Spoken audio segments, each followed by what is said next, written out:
la medicina está como muy esperando a que tú te enfermes para actuar. Estamos más preparados para prolongar la vida del enfermo que para prolongar la vida de una persona sana. Que la gente claramente vive más, pero no es algo de lo que creo que deberíamos sentirnos orgullosos, de que una persona viva de los 80 a los 90 enganchado a una diálisis. ¿Una analítica refleja nuestra salud? La analítica bien hecha te puede ir marcando muchas cosillas, pues hay parámetros como...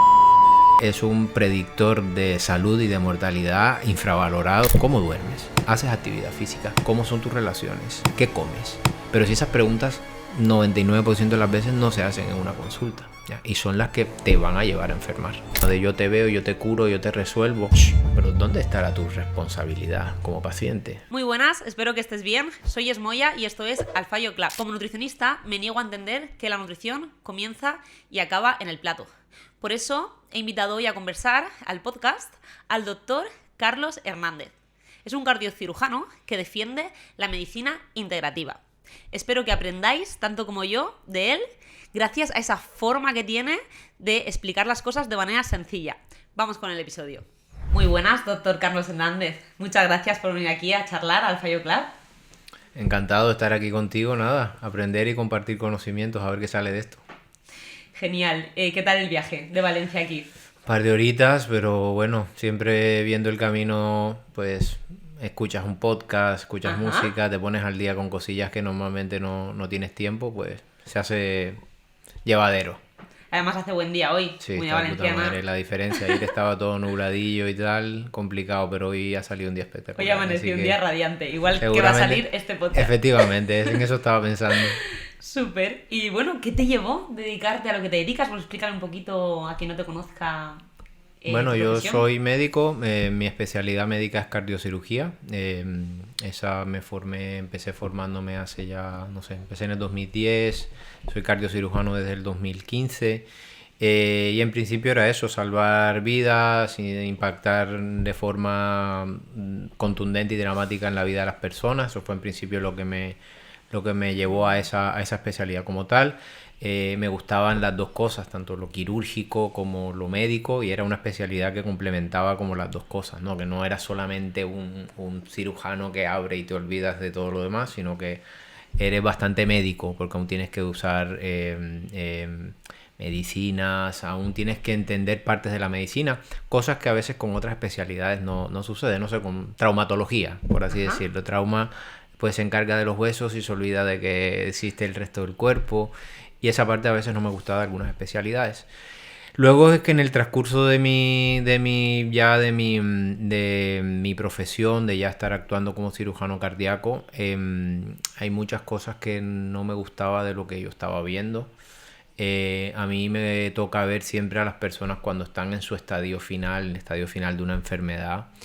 Y entonces era como, te daba una sensación de rabia o rencor ver que las personas continúan llegando hasta esa situación, y que muchas de ellas eran prevenibles, o sea, que no tienen por qué llegar a un cirujano cardiovascular, sobre todo a edades tan tempranas, cuando la persona puede hacer cosas antes, puede cambiar su estilo de vida, puede darse cuenta de cosas antes.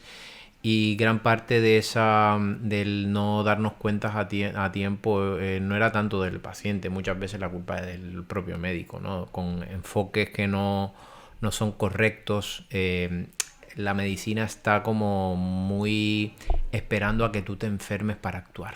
Eso es lo que yo pienso actualmente, ¿no? Que el médico está increíblemente preparado para ponerte el tratamiento cuando ya eres diabético, cuando ya sabes el azúcar alto. Oye, ahí sí ya tienes pastillas, tienes de todo para ponerte, ¿no? Pero no estamos preparados para darnos cuenta que es que esa diabetes ha empezado 20 años antes. Y que afortunadamente ya tenemos formas como de ir sabiendo que esa persona se va metiendo por allí. Y que son las cosas que deberíamos promover para evitar que la gente acabe en la tabla de cirugía. Estamos más preparados para prolongar la vida del enfermo. Efectivamente. Que para prolongar la vida de una persona sana y que llegue de manera autosuficiente a los máximos años de su vida, ¿no? Efectivamente, y de hecho esa es una de las contradicciones, porque la gente claramente vive más, pero no es algo de lo que creo que deberíamos sentirnos orgullosos de que una persona viva de los 80 a los 90 enganchado a una diálisis, en fin, a una cantidad de cosas que no tienen nada que ver con la calidad de vida, nada que ver. Son personas que están, muchas de ellas, vivas por mantenerlas vivas, pero que no siempre tiene que ir de la mano como con una calidad de vida, y eso es parte de lo que se tiene que promover ahora. Claro, tener calidad de vida es también tener libertad de movimiento, de desplazamiento. Si al final tienes pues cada 2 días que ir a diálisis, pues tu libertad está muy limitada. Y bueno, pues son... Y tomando 50 pastillas y en fin, son muchas cosas que hasta cierto punto tendríamos que hacernos unas reflexiones más filosóficas de, vale, ¿qué es la vida? O sea, ¿hasta qué punto tenemos que seguir manteniendo personas vivas? Es preferible que la gente siga viviendo pues, con buena calidad, que sean personas que sean activos en su sociedad, en su familia, que tengan ganas de vivir, que no sean dependientes, no sé. Creo que se debería promover un poco más eso. Totalmente de acuerdo. Claro, para el proceso de lo que tú dices, llegar a un punto, pues hay una serie de controles médicos. ¿Una analítica refleja nuestra salud? Te puede dar indicios, no necesariamente no necesariamente tiene, la analítica bien hecha te puede ir marcando muchas cosillas antes de que la persona, de que la persona enferme. Pero siempre necesitamos como sanitarios, o como sanitarios, no necesariamente médicos, tener en cuenta como todo, tener en cuenta analíticas, tener en cuenta parámetros del estado. Simplemente con ver una persona, tú te puedes dar cuenta por dónde va el camino de esa persona. Si tú ves que es una persona que tiene músculo, una persona que tiene, o a la diferencia, que tenga grasa abdominal, pues la analítica ya te va a empezar a decir cosillas, y tú lo tienes que como unir con lo que estás viendo, la imagen de esa persona, ¿no? Preguntarle por sus hábitos, cómo es su sueño, cómo son sus relaciones, cómo es el estrés en su vida, ¿no?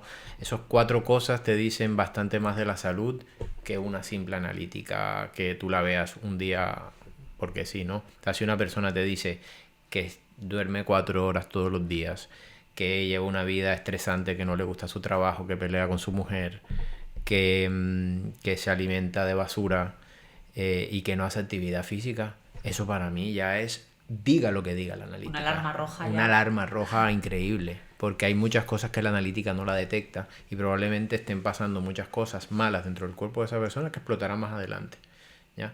Por eso es importante prestarle bastante atención a los pilares de la salud antes de saltar como a cosas más especiales, analíticas, pruebas de imagen, en fin, cosas más... Claro, porque al final, pues una analítica al año, me sale todo perfecto, estupendo, pero no te hace el médico, sí, todo bien, los parámetros dentro de la normalidad.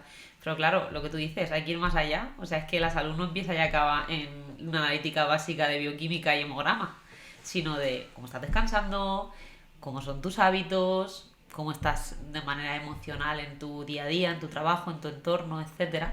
Y eso a veces es más importante que algún parámetro ligeramente alterado, por quizá una inflamación puntual o alguna cosita que te haya podido suceder, que se puede salir en la analítica alterada, y realmente eso no es tan relevante, pero sí que es más relevante. Sí, hay tantas cosas, no sé, hay tantos ejemplos que son como pragmáticos, como bueno, tú como estás en el campo del entrenamiento y de la nutrición, pues hay parámetros como la fuerza de agarre. Ajá. O sea, la fuerza de agarre es un predictor de salud y de mortalidad infravalorado. O sea, una persona que tenga más fuerza de agarre que otra, ya esa información te está traduciendo que, oye, esa persona carga cosas, esa persona es activa, esa persona se mueve, esa persona tiene fuerza muscular, probablemente no tenga menos propensión a tener resistencia a insulina porque tiene más músculo. O sea, esa información por sí sola ya te está dando eso. Luego, una persona que tenga un V2 max muy alto, un consumo de oxígeno por lo menos por encima de los valores habituales, independientemente de lo que diga la analítica, ya te está diciendo, oye, sus mitocondrias funcionan bien, esta persona tiene buenas capacidades cardiorrespiratorias.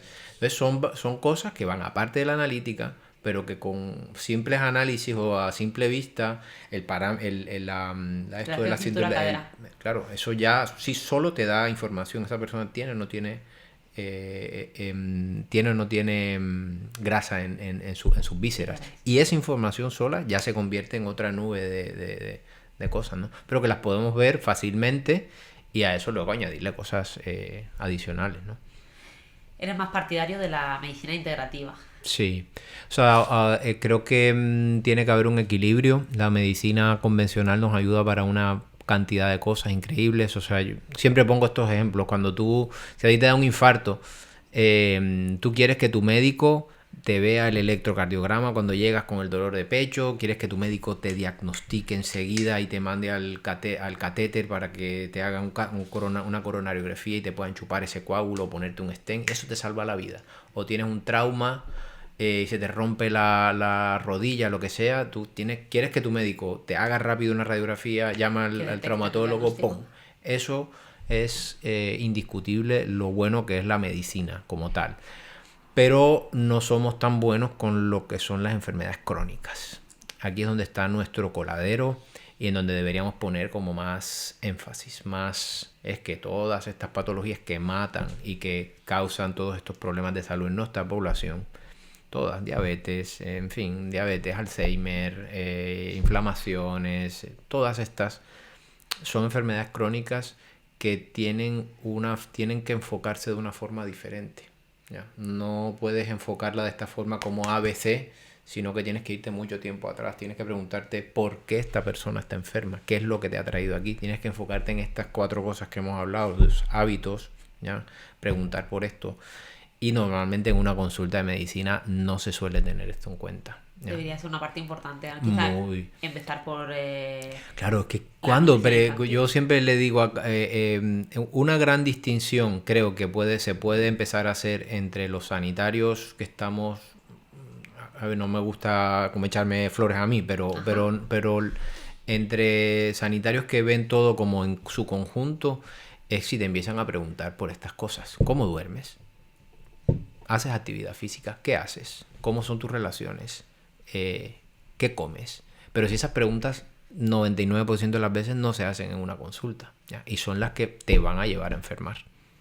Es fundamental que estas cosas básicas las empecemos a tener. Las analíticas a tiempo de las enfermedades crónicas. Efectivamente, estas cosas desde antes te van marcando el camino de lo que pasará más adelante. Así que hay que volver eso a lo que eran los médicos antes. Ajá. Es que la medicina antes era esa. ¿Ya? No necesitábamos estar viendo... Porque había menos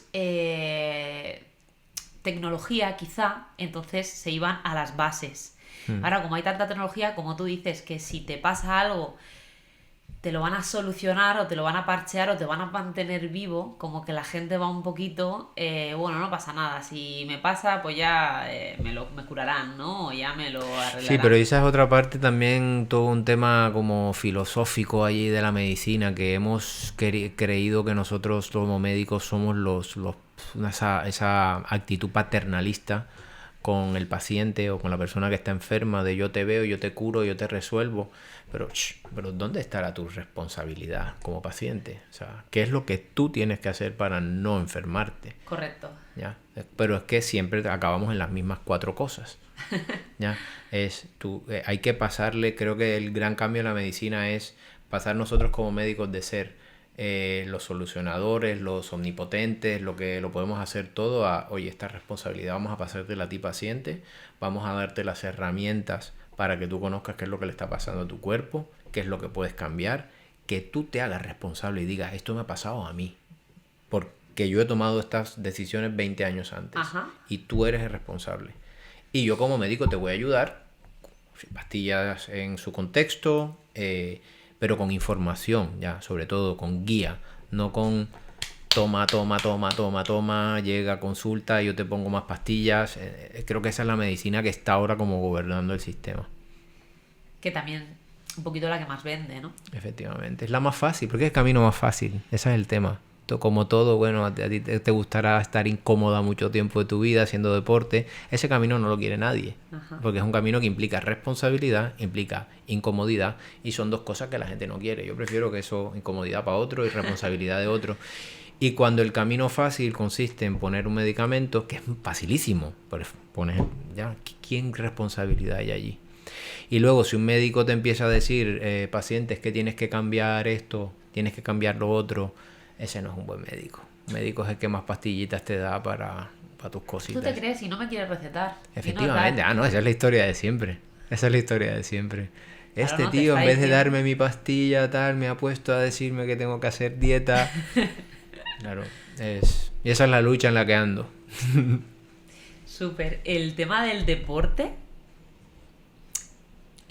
¿sería conveniente que se recetase? Absolutamente. Debería ser la pastilla, la mejor pastilla del mundo.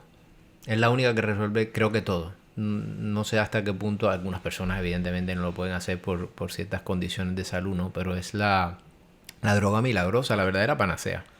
Es la actividad física, ¿no? Porque impacta a todo. Y dentro de la actividad física, la actividad más metabólica de hits, de intervalos de alta intensidad, crossfit, cross training, aerox, ¿pone en riesgo la salud de nuestro corazón?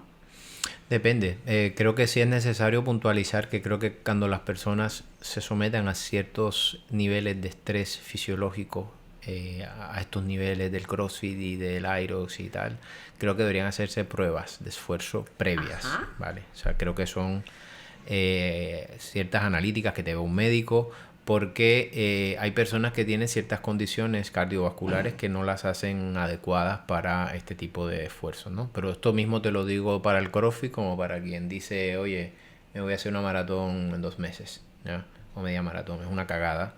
Es una cagada no saber cómo está tu corazón, cuáles son tus parámetros fisiológicos antes de tomar una decisión de este tipo, ¿no? Porque someter al estrés que se supone el CrossFit de forma brusca, a muchas personas no están preparadas para lidiar con eso, y es más contraproducente. Qué interesante esa puntualización que has hecho, y de alto valor además, porque claro, la gente santifica el correr, porque al final pues salsa a correr es sano, es bueno para el corazón, y demoniza más este tipo de deportes de crossfit, cross training, etcétera, como si vaya a ser más malo para la salud. Pero es que hay gente que hace barbaridades de, no, es que mis amigos me han animado a correr la media de mi pueblo o la carrera tal, y se la mal preparan o ni se preparan, y a lo mejor estás comprometiendo tu salud. Efectivamente, a ver, que se necesita una valoración previa, un proceso progresivo de adaptación.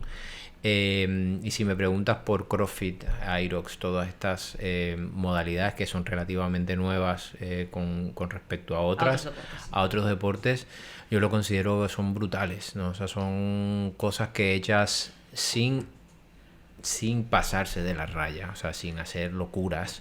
Creo que es lo mejor, porque te toca todos los puntos, te toca la fuerza, te toca el tema aeróbico, el anaeróbico, te toca muchos temas celulares, y lo hace de puta madre en grupo, creas amistad, en fin, creo que lo tiene todo. Entonces, correr pues tiene su tema que, oye, mayoritariamente solamente estás haciendo temas aeróbicos, mucho más económico también. efectivamente. La bici, te juntas con los colegas también. Cada uno tiene sus cosas, pero esto creo que tiene el añadido de que tocas mucho anaeróbico, tocas mucho músculo, más. Luego creas también un core diferente, ¿no? Yo creo que no es ni que me tire con uno ni con otro, sino si pudiese una persona tener todas estas cosas metidas, un mix de todas estas cosas sería lo más... Que al final es el CrossFit, el cross training, Efectivamente. O el Aerox, ¿no? Tienes una parte de fuerza, una parte de entrenamiento cardiovascular, una parte de entrenamiento metabólico, también de cambios de alta intensidad a recuperación, etcétera, y es lo que da esa amplicidad que es más completo, digamos, el deporte, y te beneficias de todos sus componentes. Yo lo que suelo ver mucho es por eso puntualizo cuando no pasarse de la raya, el tener una adecuada nutrición cuando haces este tipo de deporte, Claro. porque a mí a veces me suele llegar es el paciente pasado de rosca, ¿no?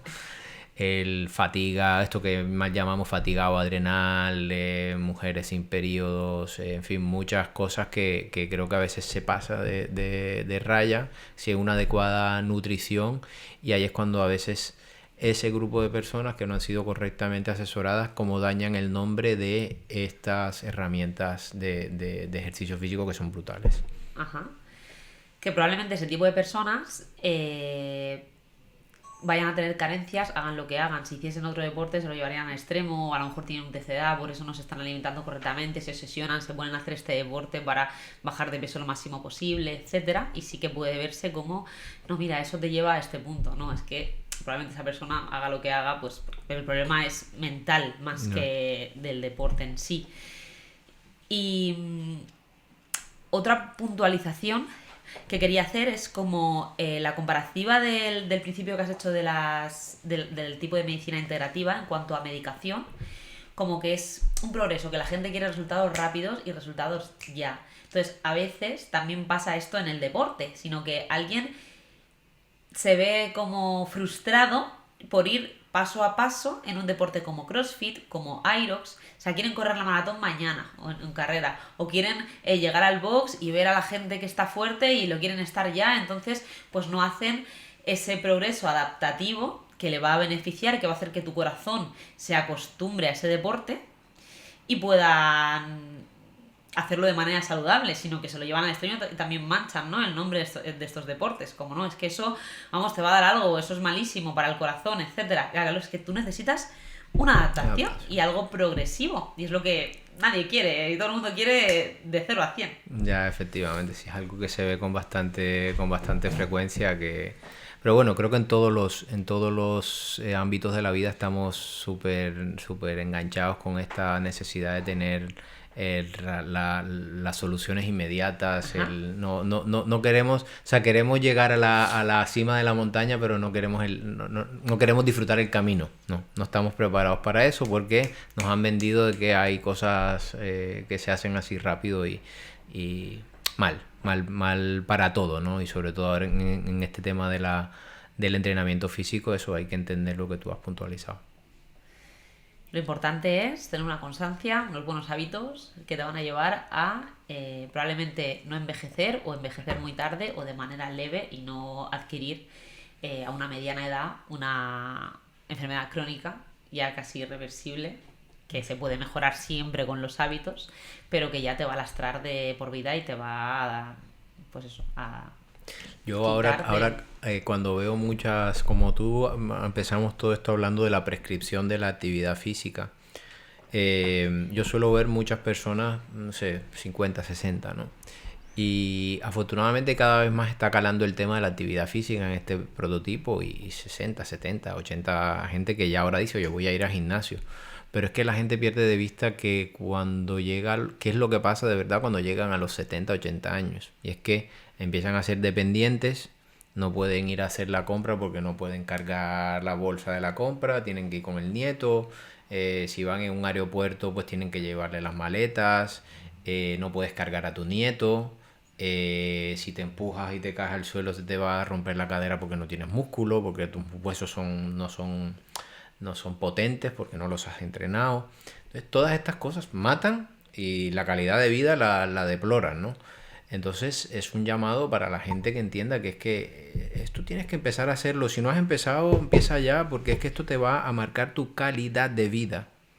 Claro. Cuando tengas 70, 80 años vas a ver agradecer eso. Es que la gente negocia con eso y no es negociable. No es negociable. Como no tengo tiempo, tal, o es que los miércoles me voy por las mañanas al mercado con mi hermana, que no sé qué, los tal, no tengo tiempo, tengo que limpiar, no sé, ya, pero es que, quiero decir, igual que no estarías un mes sin limpiar comer, tu casa, sin comer, o sin fregar los platos, o y tal, pues esto es lo mismo, o sea, al final se te van acumulando una serie de suciedades dentro y una serie de pues eso, no crear estructuras.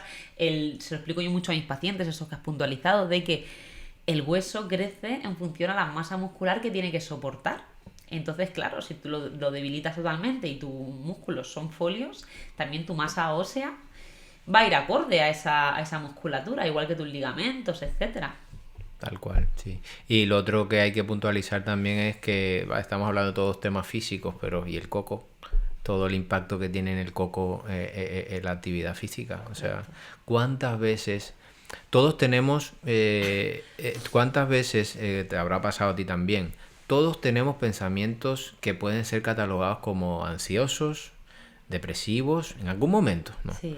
Pero es increíble que hace actividad física, sobre todo que la hace de forma continua. ¿Cómo sabe que esos pensamientos pueden ser fácilmente sacados de la cabeza con ponerte los zapatos yendo a correr o ir Correcto. al CrossFit a poner las pulsaciones altas? Y luego cuando tú vuelves a tu casa dices, sí, ¿cómo yo estaba pensando esa Lo tontería? gestionan mucho mejor. ¿Por qué estaba yo pensando esa tontería? Ajá. Y entonces el deporte te da ese tema mental que a mí me ha pasado infinidad de veces. Yo he pensado tener depresión muchas veces, pero yo sé que estoy a una decisión de quitarme eso de la cabeza. Montarme en la bicicleta, eso yo vuelvo hecho otra persona. Y me hago esas preguntas, ¿cómo podía yo haber pensado eso antes? Y entonces esto es algo que una persona que esté con problemas mentales o que te esté lidiando con algún proceso psicológico duro, muchas veces es falta de actividad física, o por lo menos si tiene un diagnóstico claro, la actividad física tiene que ser la prescripción fundamental en ese contexto. Qué interesante. Una duda también que tengo que bueno, la veo mucho en consulta. ¿El colesterol malo realmente es malo? Bueno, es una pregunta muy, muy profunda. Tendría que, digamos, tardarme mucho tiempo en explicarte hasta qué punto, por un lado, se ha exagerado mucho esa postura, y esa postura de prestarle demasiada atención al colesterol ha hecho que dejemos de lado otras variables que son incluso más importantes que el propio colesterol. El colesterol como sí es una molécula que es increíblemente importante para nosotros. No puede existir vida sin el colesterol, ¿ya? Tu cuerpo gasta tanta energía produciendo colesterol porque es necesaria para nuestras membranas celulares, para la síntesis de las hormonas esteroideas, testosterona, estradiol, todo, ¿no? O sea, sin colesterol no puede existir la vida. De hecho, hay enfermedades que son universalmente fatales. Personas que tienen problemas en la síntesis del colesterol no pueden vivir, y de hecho son fetos que mueren, ¿no? El tema es que este colesterol se ha relacionado con el tenerlo alto con la enfermedad cardiovascular. Pero entonces dentro de eso colesterol alto hay como muchos matices. Hay muchos matices que muchas veces como médicos no lo sabemos transmitir a la población, y lo que se ha hecho es, lo tienes alto, pues te lo bajo con la pastilla, ¿no? Pero es que hay que ir un poquito más allá, hay que investigar por qué esta persona tiene el colesterol alto, qué es lo que le está pasando al cuerpo para que el cuerpo esté creando esa cantidad de colesterol extra, por así decirlo, y hasta qué punto eso puede estar dañando las paredes de nuestros vasos sanguíneos, que es el endotelio, que se conoce como el endotelio, glicocálice endotelial. Cuando esa barrera que protege nuestras arterias está dañada, la propensión del colesterol a traspasar ese vaso es muchísimo mayor. Entonces tenemos que entender que sí, tenemos el colesterol, y el colesterol puede traspasar, puede quedarse acumulado allí, pero lo más fundamental es cómo está de protegida nuestras arterias, y esa parte la hemos olvidado. No hemos caído en cuenta que para que eso suceda antes, o sea, siempre en cardiología o en el mundo de la cardiología se dice el colesterol es la causa de la enfermedad cardiovascular, no punto de discusión, pero para que el colesterol pase allí y se convierta en la causa de la enfermedad cardiovascular, tienes que tener una pared arterial que no funciona bien. Tienes que tener un glicocálice alterado. ¿Por qué pasa eso? ¿Por qué se altera ese glicocálice? Porque hay muchas cosas. Hay, digamos, la inflamación. Una persona que come alimentación inflamatoria, el estrés oxidativo. O sea, tenemos muchos radicales libres a veces en el sistema. No tenemos un sistema antioxidantes buenos que puedan lidiar con los radicales libres, y eso daña la pared del endotelio. azúcar, insulina, inflamación, radicales libres, respirar aire que no O toca, sea, todo eso se vendría por los tóxicos, tóxicos, exceso de radicales libres, no tener un adecuado sistema antioxidantes, comida ultraprocesada, ultraprocesada, alcohol. alcohol, cigarrillo. Que hay gente, a todo esto venía, esta pregunta venía, sobre todo por los huevos. Sí. Porque, claro, hay personas que consumen alcohol, que consumen ultraprocesados y que se preocupan de cuántos huevos están comiendo. Eso es lo de siempre, claro. Entonces, claro, porque, claro, no, es que el problema es el colesterol y eso tiene mucho colesterol. Ahí habría que matizar. Yo como me dedico mucho a esto, los huevos digamos, es una discusión que nunca está ni siquiera sobre la mesa. Yo es un alimento que no le presto ni atención en la mayoría de mis pacientes. Te voy a explicar por qué. La mayoría del colesterol que tú tienes circulando en el cuerpo ha sido creado por ti. No es porque tú lo comas. O sea, el 80% lo crean tus células y tus propias células cogen ese colesterol y lo usan. Otra parte lo crea el hígado y lo va distribuyendo en unos barcos que tenemos dentro del cuerpo que se llaman las lipoproteínas. El 20% o 15% es lo que tú te comes. ¿Ya?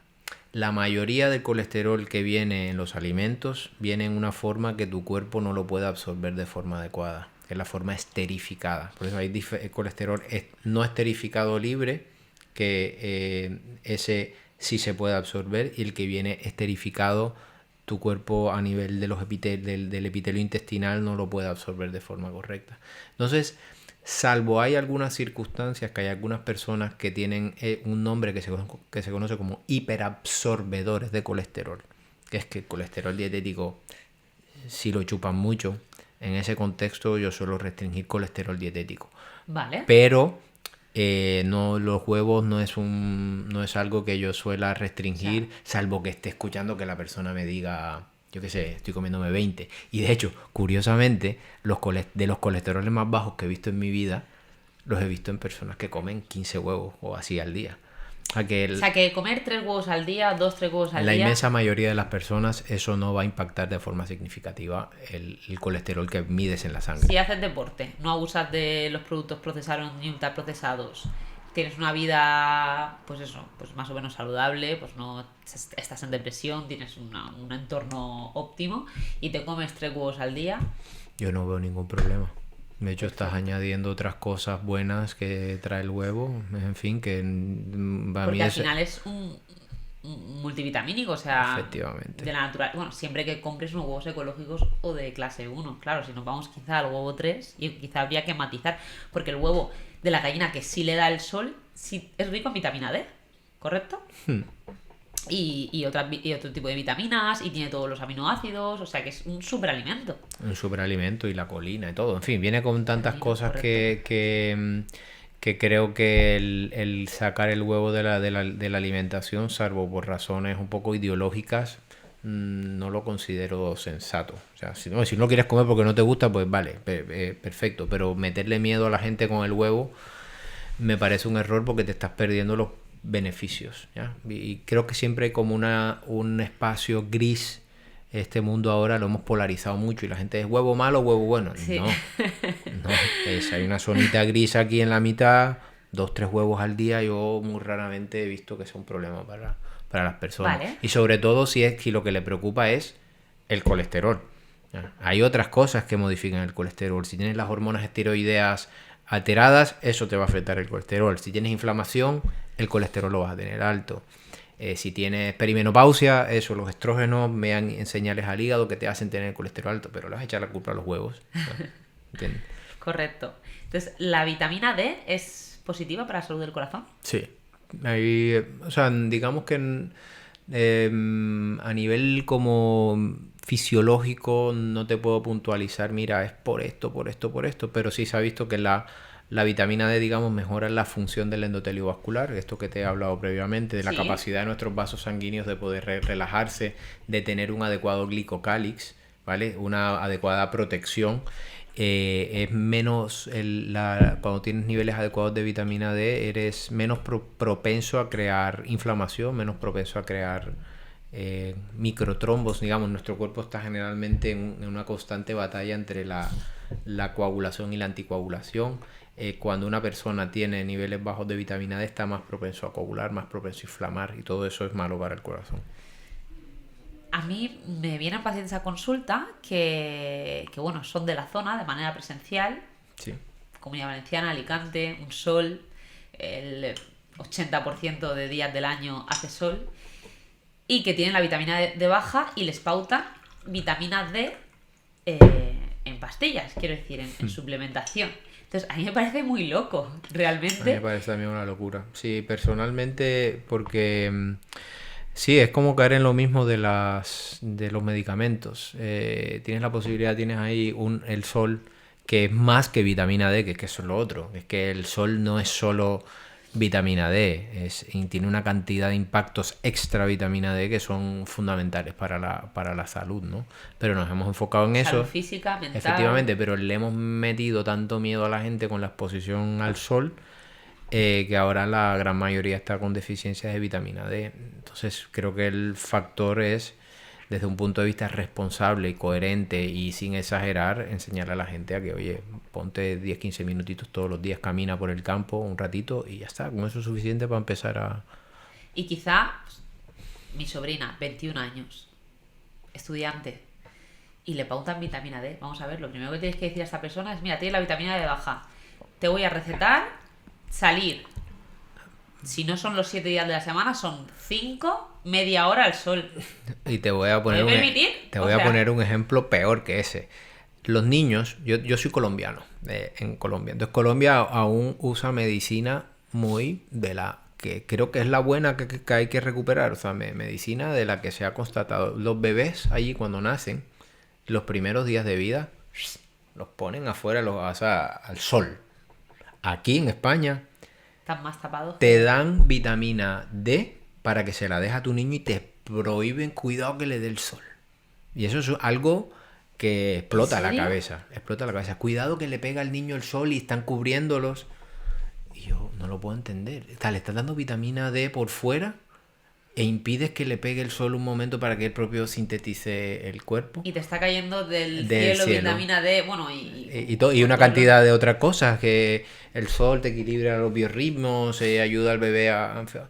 Y eso efectivamente es una cosa que no logro entender. Efectivamente no hay que exagerar, no vas a llevar a tu niño a exponerlo al sol a que esté como si estuviera en la playa. Claro, pero 10 minutos. Exactamente. Pues eso es...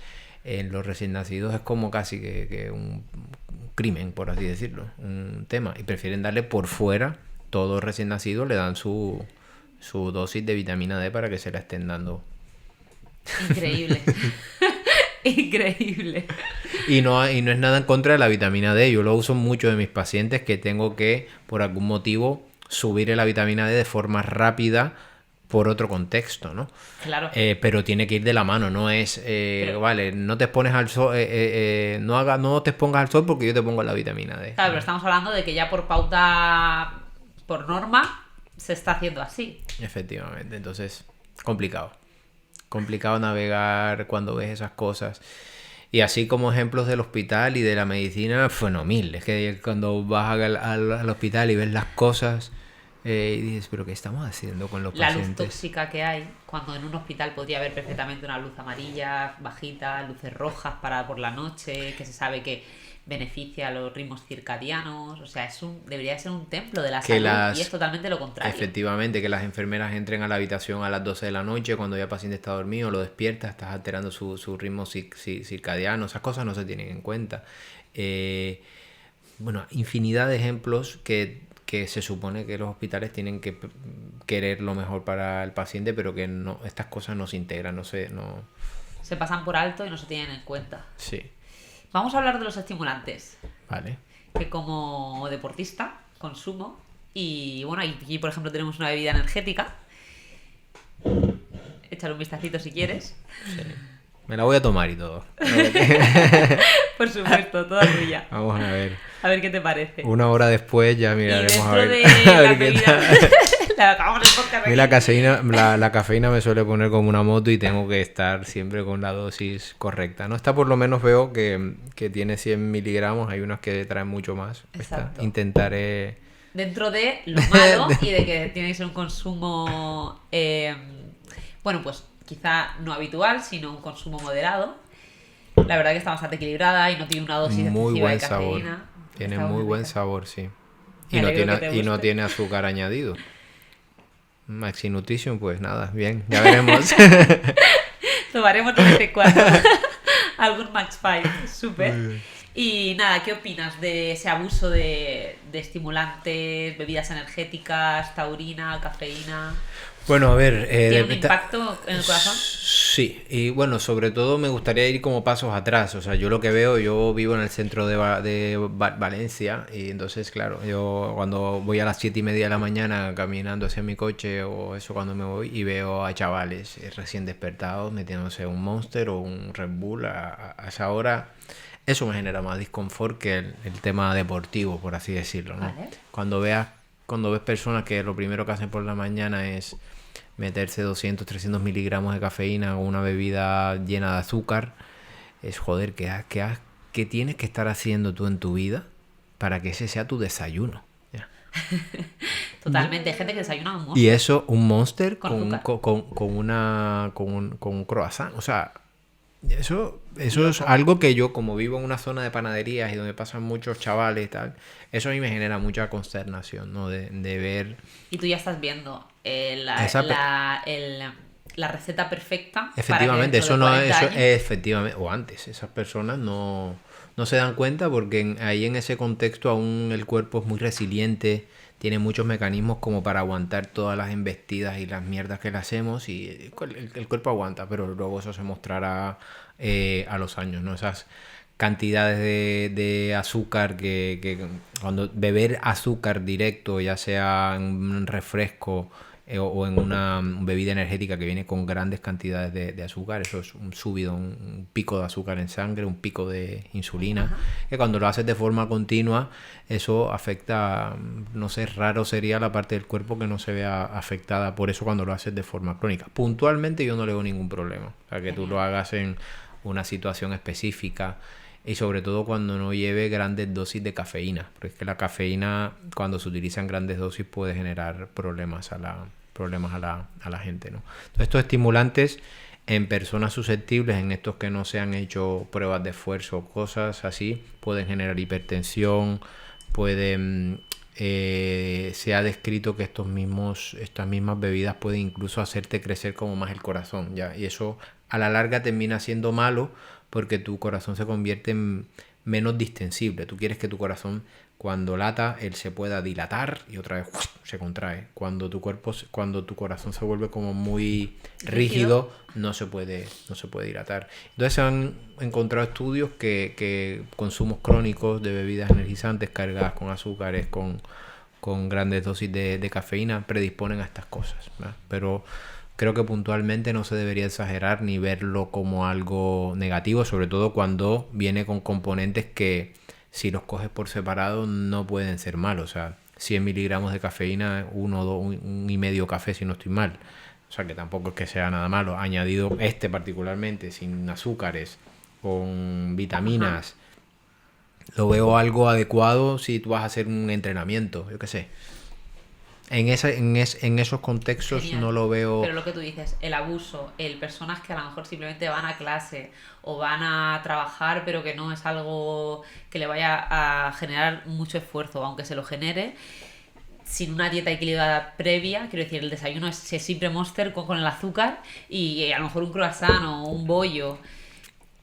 Eso sí que Eso. está totalmente Digo, fuera yo lo de hago lugar todos y de los manera días. diaria, claro. Yo lo hago Porque- todos los días, es que yo lo hago todos los días. Ya te digo, tengo una de estas dos cafeterías que son muy populares ahí en Valencia y venden, no sé cómo se llama eso, es como unos rosquillones que vienen con una cantidad de cosas, de Oreo y de cosas encima. Entonces, Como si fueran palmeras. Exacto, eso. Y eso con un Monster es el desayuno de muchos chavales, Uf, entonces claro, eso te da... Ahí lo tenemos luego a los años. Claro, ellos creen que no pasa nada, están aguantando, pero luego te preguntas por qué eres hipertenso, porque tienes azúcar alto cuando tienes 40 años, en fin. Con relación a sustancias que también se consumen en el mundo del deporte, los anabolizantes afectan a la salud cardiovascular. Bueno, depende. Depende, digamos, si por anabolizantes metemos también ahí a la testosterona digamos, como abanico. O sea, si metemos a la testosterona, primero que todo habría que separarnos, ¿no? La testosterona en el reemplazo hormonal sustitutivo de una persona que tiene un déficit de testosterona es increíblemente beneficiosa para el nivel cardiovascular. O sea, eso es sin duda, ayuda a mantener el músculo, ayuda a las sensaciones de bienestar, ayuda a la sensibilidad insulínica, en fin, se han hecho infinidad de estudios. Ese miedo que se le ha metido a la testosterona en un contexto clínico adecuado de deficiencia de testosterona hace unos años ha sido un error, porque mucha gente le ha tenido miedo a suplementarse con busca de estos beneficios, ¿no? Siempre y cuando hay que tener unas cosas, oye, el riesgo de cáncer de próstata está allí, en fin, que hay que averiguar ciertas cositas, el hematocrito, el hematocrito, que es la cantidad de sangre que podemos ver en una analítica, si esa persona lo tiene muy alto, pues tienes que tener cuidado con la testosterona, porque se puede subir mucho y te puede generar problemas, ¿no? Pero hecho en un contexto clínico es muy beneficioso. El tema ya es la exageración o lo que a veces veo en el por fuera de los otros, lo que son los anabolizantes no aromatizables, que no tienen la posibilidad de convertirse en estrógenos. Entonces, estos sí son como demasiado potentes, ¿ya? Y hay que utilizarnos con más cautela, porque aquí sí se ha visto que cuando esas dosis tan potentes sí pueden generar lo mismo que te he explicado de las bebidas energizantes. El músculo cardíaco se dilata más, no tiene posibilidad a distenderse, más propensión a crear coágulos, a generar disfunción endotelial, ¿vale? Bueno, y todo lo otro demás, disfunción eréctil, atrofia testicular, en fin, muchas cosas que un uso continuado y grandes dosis sí afecta. Y sobre todo que cuando no es realmente clínico, que esa persona no tiene un no tiene nada exactamente y se lo está añadiendo, quizá a veces es pues porque me lo ha recomendado y me lo ha conseguido el del gimnasio o el otro tal, y no llevo ningún otro analítico, ningún tipo de, pues eso, de previo visualización de cómo me encuentro de salud antes de consumir este tipo de químicos. Efectivamente, y generalmente suelen ser grandes dosis sin tener en cuenta como eso. Sobre todo yo estoy más familiarizado con... Yo no suelo prescribir anabolizantes a nadie. Yo uso mucho la terapia de reemplazo hormonal con testosterona en muchos de mis pacientes. Gente ya mayor o en fin, que realmente buscan los beneficios. Efectivamente. Y que tú se los tienes que dar y les explicas los riesgos. Y muchas personas aceptan eso, ¿no? Pero en ese contexto clínico es un error no hacerlo y seguir como metiéndole miedo a la gente, y la gente que lo suele hacer sin un médico detrás suele utilizar grandes dosis que son cosas suprafisiológicas y están jugando como al sub y baja al esto sin mantener como una dosis un poco más controlada que impacte verdaderamente su cuerpo de forma adecuada. Qué interesante. Para cerrar un poquito este episodio, que me está encantando y estoy aquí fascinada con todo lo que estoy aprendiendo hoy, vamos a recopilar 3 puntualizaciones para que la gente tenga en cuenta que es lo más importante para... Vamos a hacer un ranking de los 3 imprescindibles para llegar con una salud del corazón óptima a la vejez, y que no pase pues esto que te estás encontrando tú, que tú ya llegas, tus pacientes ya te llegan con un corazón enfermo y a intentar salvar lo que se pueda. Entonces, ¿qué es innegociable para la gente para no derivar en una enfermedad crónica? Un top 3. Top 3. En orden, tiene que ser en orden de prioridad, ¿no? Por ejemplo, o ves diciendo y ahora lo ordenamos, no pasa nada. Hombre, actividad física. Actividad física es el mejor anti todo, el mejor anti enfermedad que hay, sirve para todo. Si no has empezado, empieza.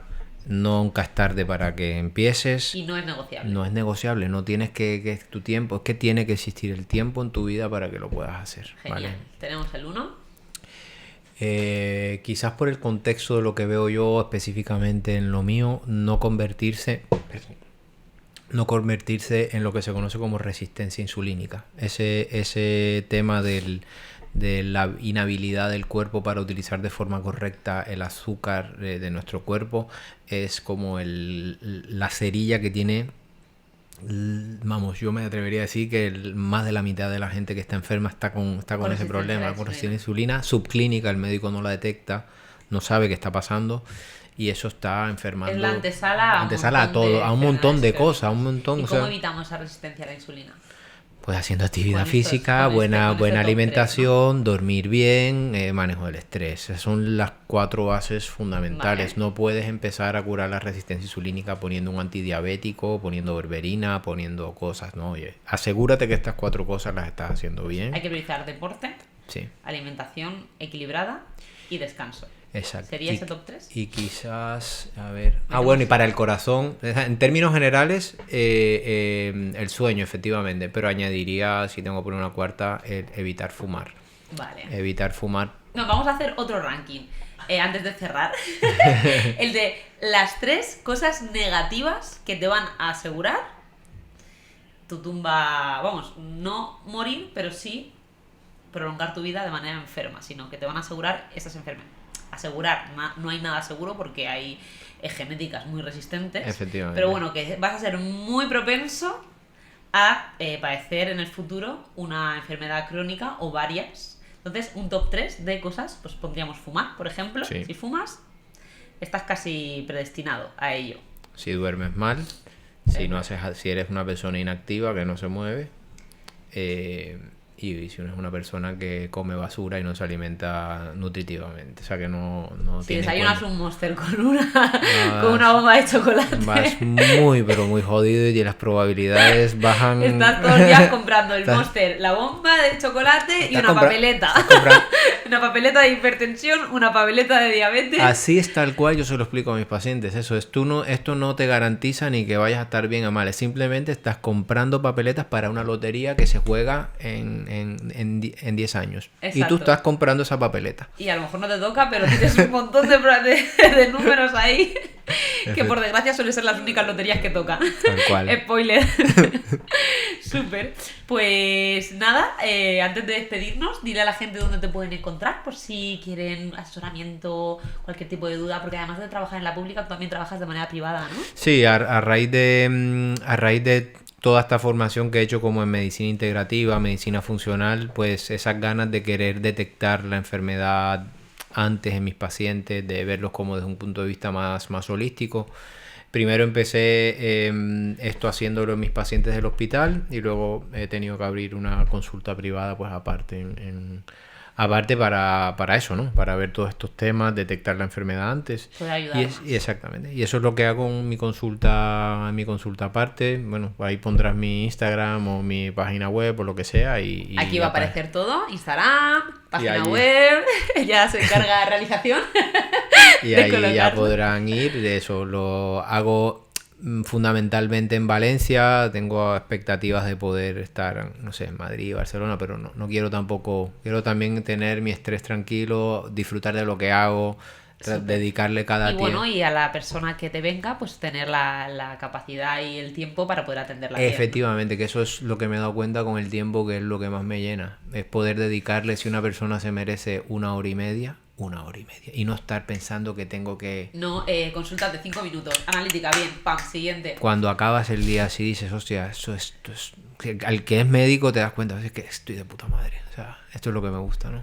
Puedo coger a una persona, sentarme con él, interesarme por su vida, por sus hábitos, poder ayudarle, asesorarle en el camino. Qué bueno, qué bonito, qué labor tan chula. He disfrutado mucho estar aquí, Muchas gracias. Sí. Que se Yo repita. creo que ha salido. Repetiremos más adelante alguna tertulia, Pues algo nada, guay. avísame con Encantadísimo. tiempo y cuadramos un entrene antes de venir aquí. Genial, exacto, también. Antes o después del podcast nos vamos a entrenar. Sí, sí. Súper, pues muchísimas gracias, de verdad, Otto Hernández, por venir aquí. Carlos, no me gusta que me digan doctor, Genial, así que... pues Carlos, ya somos colegas. Genial, Carlos, pues muchas gracias por venir aquí y repetiremos seguro.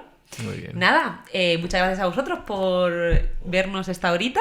Recordaros que tenéis el sorteo de Maxi 5 mensual. Bueno, Maxi Nutrition es la marca.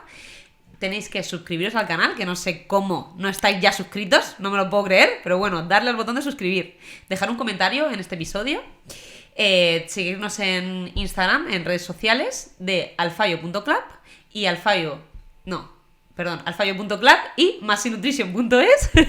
Y si queréis asesoramiento nutricional, deportivo, ya sabéis que nos podéis encontrar en alfayo.nutrition. Ahora sí, un beso familia, nos vemos en el próximo episodio.